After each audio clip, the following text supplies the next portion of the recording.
FM ñoom ñuy dalal Malal Talla Fou Malade bu 8h jotee incha allah ñu dellu si ci ñaareelu pàcc bi à tout à l'heure.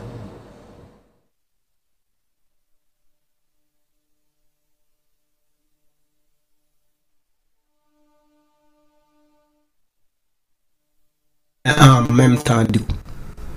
parce que du guuleeg ci prison yi camp pénal dafa baax ñuy préciser ni que bu liberté s'ils sont des condamnés c'est-à-dire il faut que ñu àtte la peine bu tàmbalee 2 ans wala peine bu tàmbalee de temps en temps ici des yëpp ay 5 ans 10 ans la 20 fa nekk muy prison boo xamante ne mën nañ jàpp ay 1200 ba 1300 détenus ñi bëri ci nekk ay détenus wu longue peine donc dafay faral sans compter ñi nga xamante ne ñoo nekk ci beneen wet bi après boulangerie mooy prison jigéen ñi te dañ leen di faral di fàtte donc mu nekk loo xamante na li muy am soit 100 mètres wala muy am camp pénal yuy jaxasoo yu mel noonu parce que population carcérale mais en même temps les rapports entre ñoo yor kaso bi muy garde pénitentiaire yi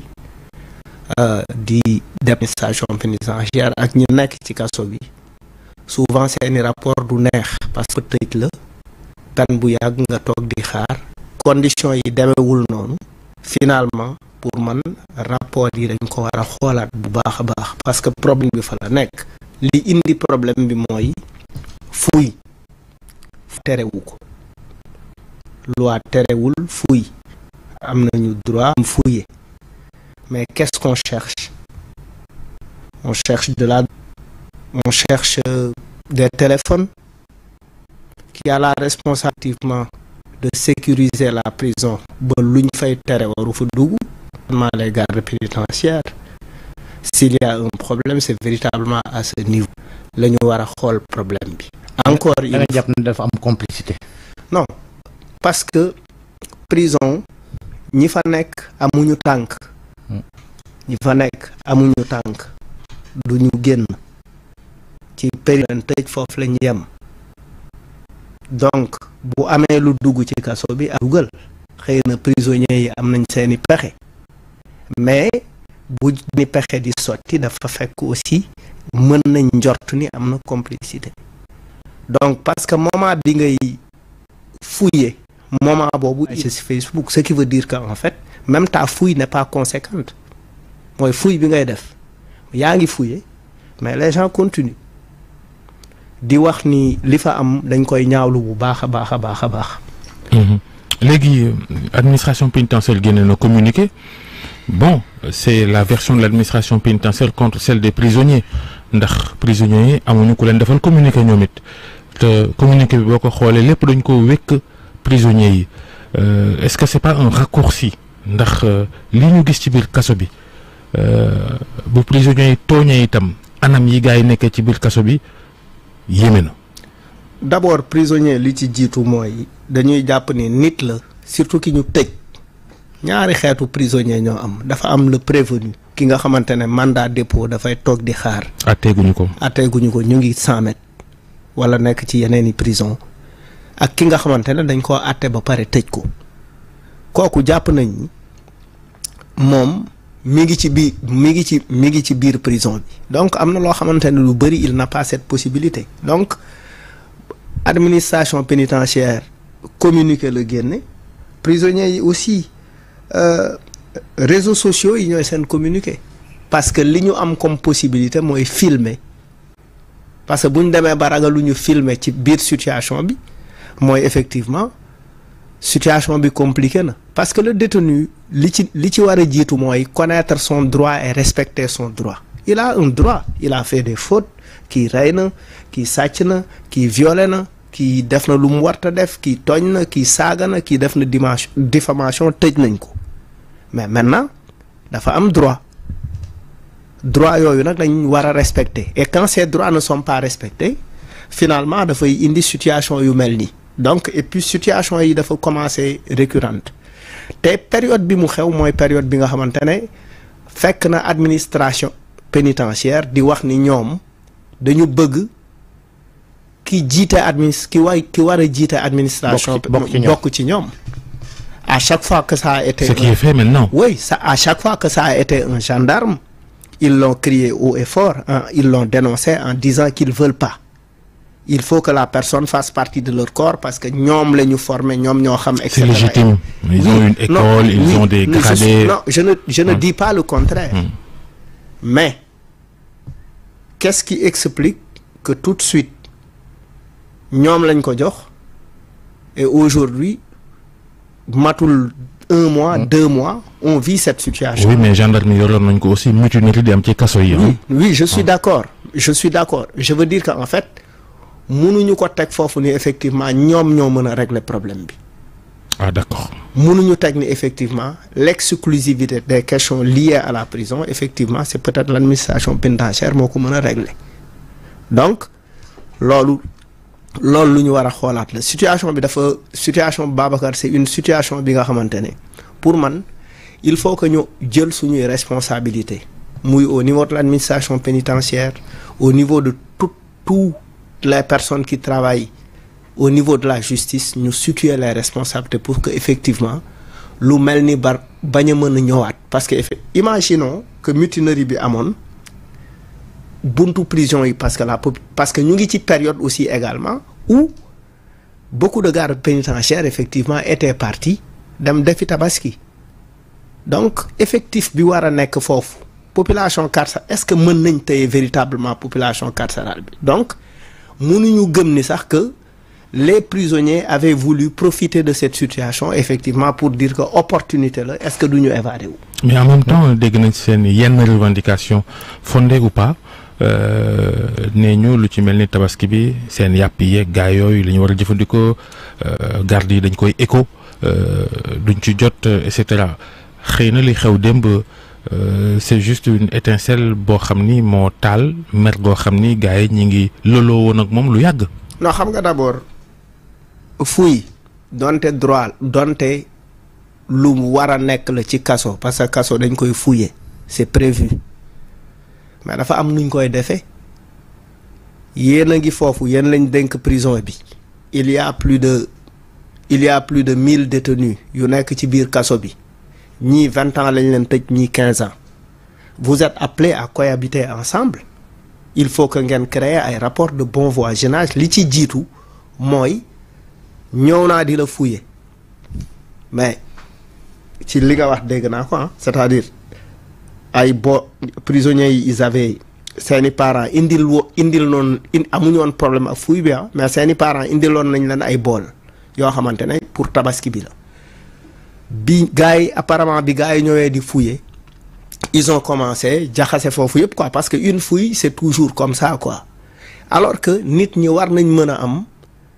une communication boo xamante ne mën na bañ a qui respecte le détenu parce que li détenu gën a bañ mooy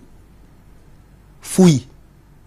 surtout les détenus du camp pénal li ñu gën a bañ mooy fouille parce que effectivement fouille dafa am ay affaires yu bëri yu muy feeñal et finalement ça rend la situation très tendue alors que mën nga établir un dialogue il y a un assistant social il y a un chef de cour il y a un directeur il y a l'assistant au directeur et puis ñu ngi jógee ci période tabaski lañ nekk pour man c'est des moments yi nga xamante dañ ci war a tenir en compte yaa ngi fouiller bagage su nit këpp nga ay boolam xamoo ndax lekk na wala lekkul et cetera il y a une manière de le faire parce que les détenus ne s'opposent pas à la fouille ils savent que c'est quelque chose de très normal lu ñu war a def la mais la manière avec laquelle ngay dérouler fouille bi ban personnel lañ fa déployer est-ce que c'est des nouveaux gardes pénitentiaires qui ne connaissent pas encore la prison et cetera c'est des questions. mais ñoom wala drogue la ñu évoqué. oui non en fait lu fa mënti dugg. te waru fa dugg. am luñ fay tere amul benn détenu bu am droit di ko fa def moi c'est ce que loolu laa gëm mais nañu laal yax bi lan moo fa dugal drogue bu fekkee drogue am na fa ban xeetu drogue la yamba la cocaïne la ay pion la sàngara la lan la Et comment, à chaque fois, quand on dit on fouille, on a trouvé tel, comment les téléphones parviennent aux détenus? Comment la drogue parvient aux détenus? Comment l'illicite parvient aux détenus? Après, c'est toutes les prisons du monde. Hein. Oui, ouais, d'accord. Ouais, d'accord. D'accord. Prisonniers toujours dañu am ay pexe di dugal lu ñu war a dugal. Waa d'accord buñ ko teg bu ñu amee ay pexe it pexe yooyu dañu war a seet ndaxam agent administration pénitentiaire yi bokk nañ ci wala bokkuñu ci parce que ils sont là pour sécuriser la prison. Sécuriser la prison fexe drogue bañ ci dugg baax na ci parce que bu fa kook duggee détenus yi utiliser ko pour dissiper leur peine. Pour se consoler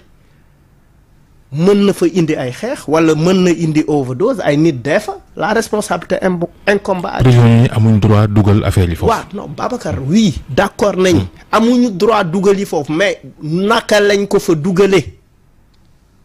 c'est ça la question à chercher parce que ñoom demuñu dikkuñu et puis la gestion d'une prison dafa laaj aussi benn état d'esprit. C'est am na loo xamante ne compréhension la parce que il faut un ensemble de choses pour pouvoir gérer une prison. Ça ne se gère pas forcément par la répression, ça ne se gère pas forcément par wéy yor na et puis imagine lacrymogène nga sànni ko ci biir nga sànni ko ci biir prison déjà. gis nañ leen démb ñu fat di saxat ndax et puis yaa ngi wax communiqué bi évoqué wul blessé mu ni amul blessé mais les vidéos ne disent pas am na vidéo bu ñu gis koo xam ne bopp bi daa xar oui très bien les vidéos ne disent pas ça et puis même démb ci guddi il y a eu encore une fouille dans la nuit est-ce que c'est prudent de fouiller la nuit xam nga en fait buy amee il faut tout de suite mettre sur la table benn affaire effectivement qui boo xamante ne dafay décharger administration pénitentiaire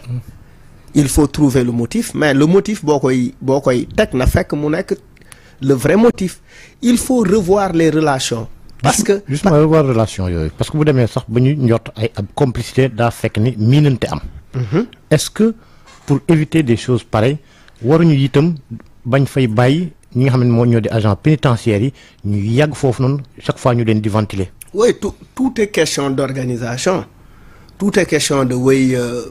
bu fekkee lii mooy indi faay bi wut ci saafara baax na mais je veux dire ak lu ci mënti am lu nit ñi miinante nit bu nekk am nga une responsabilité morale par rapport ak sa liggéey tey journaliste nga am na lu la nit ñemewul quel que soit nu mu demee am na lu la nit ñemewul defloo fii ci rajo bi y a des informations yoo xamante ne yow sa responsabilité tere na la jàllale yooyu information parce que di nga jàpp ni xëy na information yi wérul wala nga jàpp ni effectivement boo ko waxee mën naa taal dëkk bi et en tant que bon journaliste d'un point de vue déontologique éthique nga ne man lii du ma ko def buñ la nee yow yaay garder prisonniers yi da nga am une certaine responsabilité la première mooy c'est de veiller à la sécurité des prisons et des prisonniers et des populations environnantes tey bu affaire bi jéggi woon dayoo comment aller vivre on met en danger toute liberté 6 on met ça en danger on met même en danger. image li ma ci jaaxal moom ma gis ay kër yu tiim kaso bi moom est-ce que warta jóge fii sax parce que en fait. ay immeuble yu tiim kaso bi c'est-à-dire nit ñi dañu toog seen kër gis waa kaso bi ci biir kaso bi. non parce que kaso bi respecté wul ay normes. nit ñi yàgg nañ ko créer d'ailleurs dans le pays. oui non toutes les prisons on a 37 prisons avec 13 250 détenus un peu partout fépp ci Sénégal. mais loolu laa bëggoon ñu insister malal parce que kaso la waxuñ mu nekk hôtel mais suñu gisee benn cellule benn néeg ci biir kaso bi ñaar téeméer ak lu teg ci ay doomu aadama nekk fa tegaloo noona mais ça c'est pas normal. oui mais c'est xam nga loolu li koy indi bëri na li koy indi mooy d'abord depuis les indépendances tabaxuñu kaso bu bees nee nañu effectivement au niveau de Sébi depuis boobu kaso Sébikotane xëy na def nañ ci extension xëy na loolu am na mais bëri wuñu ay magistrats on a peu de magistrats on a 532 magistrats pour 17 ou 18 millions de Sénégalais. On a 13 000 et quelques détenus. Les frais de justice ne sont pas payés à temps. On a les peines alternatives yi nga xamante ne ay dispositifs la yu existé ci code pénal bi pour effectivement ñu mën a prison yi mën a féex tuuti bañ a fees comme ni mu war a paquetage bañ fa war a am ay dambaloo war fa bañ a am effectivement c'est parce que effectivement dambaloo mooy lan. mooy fi nit ñi di tàncaloo ci suuf et cetera. dambaloo genre benn parce que boo duggee par exemple boo ñëwee chambre 9. chambre 9 ban bu camp pénal ou Rebeuss. bu Rebeuss dafa am ay dal donc ci suufu dal yi effectivement loolu la ñuy woowee dambaloo. donc en fait y a tout ça il faut que gars yi revoiraat de commencer ko fi ñu ko war a tàmbalee dafa bëri. il faut d'abord lutter contre la délinquance dans les quartiers. Il faut renforcer les écoles de formation au niveau des banlieues. Il faut donner de l'emploi. Loolu yëpp ñu ngi koy wax mais il faut de l'assistance judiciaire. Bëri na boy yoo xamante ne dañuy taxaw dem pour ñu jàpp leen pour benn affaire xëy na sax defuñu ko mais par manque d'assistance judiciaire taxaw ñu dóor leen torturer leen finalement ils avouent quelque chose qu'ils n'ont pas fait et ils se retrouvent en prison ñii ñu jàpp leen ak yamba. On a criminalisé plein de choses sur lesquelles yoo xamante ne nit ñi war nañ ko xoolaat. Ça a fait débat au niveau des assises de la justice yi nga xamante ne am na nit ñi indi nañ ci ay xalaat indi nañ y a énormément de choses à faire. mais ici aussi est-ce que ci formation ñi nga xam ne ñoom ñooy agent pénitentiaire ndax sànq yaa ngi koy wax même bu fekkee ne dara teew na sa liggéey warulaa mën a may yenn yi est-ce que waruñu renforcer tout ce qui est éthique ci seeni formation pour ñu xam la ñu war def ak la ñu warul def. non li ci jiitu mooy ils doivent être d'abord jàpp naa ni former nañ leen pour sur des questions de naka ngay garder prison mais ça ne suffit pas prisonnier ngay garder woo tu n'es pas dans un parc tu n'es pas un gardien de parc du ñu ay mala donc prison ngay garder li ci war a jiitu mooy. qu'ils mettent l'humain au oui dañ la war a jàngal ki ngay garder droit yi la am droit yi la amul nga koy xoole comme doomu aadama et que buñ demee fu corruption am rek xëy na injustice xaw na fa am parce que il faut bu fekkee dafa am prisonniers yi dañu am possibilité di jaare ci ñenn ñi pour dugal drogue wala pour dugal ay téléphone ci biir prison bi c'est xëy na forcément ñii dugal téléphone yi des téléphones connectés. oui pas seulement pour woote mais di filmer. waaw ñi mën a dugal bu ñu demee mën dugal loolu c'est parce que effectivement il y a corruption. Est-ce que administration pénitentiaire seeni agent ñu ngi leen di fay comme ni ñu leen war a fayee est-ce que ils sont traités comme. bon yokkal nañ leen bi Macky yokkal les fonctionnaires yi. est-ce que traitement yi ñu war a am yëpp en termes d'indemnité en termes de tel est-ce que ñu ngi koy am c'est des choses ça ne le justifie pas du moment où on s'engage du moment où on prête serment ne man liggéey bii laa bëgg a def liggéey bi moo ma neex. da nga koy def normal il faut le faire normalement. mooy dugg ci kaso di fouiller këpp boolu tabaski jàmbur loolu itam vraiment. c'est compliqué. nit ñi wax ci ay xibaar ne sax fan yi am na ñaari chef ñaari garde yu ñu affecté camp pénal ñu ngi dërit booy yi bu baax moo tax xam naa mer gi yokk foofu jërëjëf Fou Malade. jaajëf jërëjëf Georges jërëjëf Soxna Natam. Vous avez besoin de caution sur des marchés.